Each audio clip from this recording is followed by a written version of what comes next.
Israel Iran जंग में अब कूद गया अमेरिका। ईरान के 3 परमाणु ठिकानों पर मचाई तबाही, लेकिन ईरान ने 6 घंटों के अंदर लिया बदला। पहली बार खैबर मिसाइल से मचा दी तबाही। IRG का ऐलान जंग, उन्हें जहां देखो मार दो। ईरान और इजराइल की जंग में अमेरिका के सीधे सीधे कूद जाने के बाद अब ये जंग अपने सबसे खतरनाक मोड़ पर पहुंच गई है। ईरान और इजराइल की टकराव की आग में अब अमेरिका भी खुलकर कूद चुका है। अमेरिका ने ईरान के 3 परमाणु ठिकानों फोर्डो, नतांज और इस्फहान पर इतिहास का सबसे बड़ा सैन्य हमला किया है। प्लानिंग इतनी खतरनाक थी कि ईरान पर हुए इस हमले की मॉनिटरिंग कमांड सेंटर में खुद अमेरिकी राष्ट्रपति डोनाल्ड ट्रंप कर रहे थे।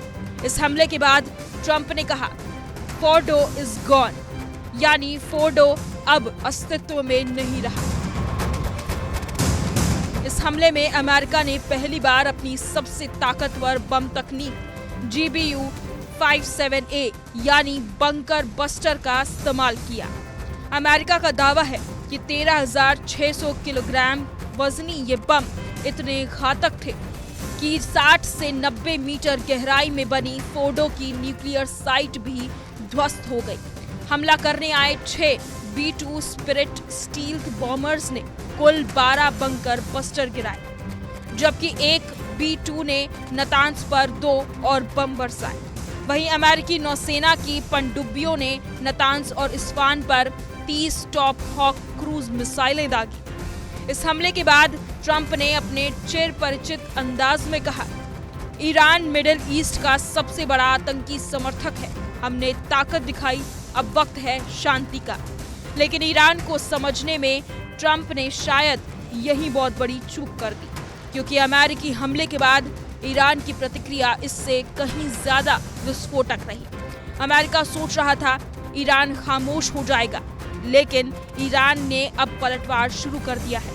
ईरान ने इजराइल पर मिसाइलों की बारिश कर दी है। तेल अवीव में हर मिनट सायरन बज रहे हैं।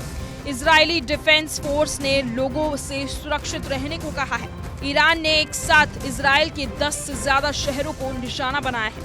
पहली बार ईरान इजराइल की जंग में ईरान ने अपने सबसे भरोसेमंद खैबर शकेन बैलिस्टिक मिसाइल का इस्तेमाल किया। ईरान के रिवॉल्यूशनरी गाइड्स ने साफ कह दिया, अब हमारे लिए युद्ध शुरू हो चुका है, उन्हें जहां देखो मार दो। खामेनेई के प्रतिनिधि ने भी कहा, बहरीन में अमेरिकी नौसेना पर हमला करो और हॉर्मुज जलडमरू मध्य को बंद करो।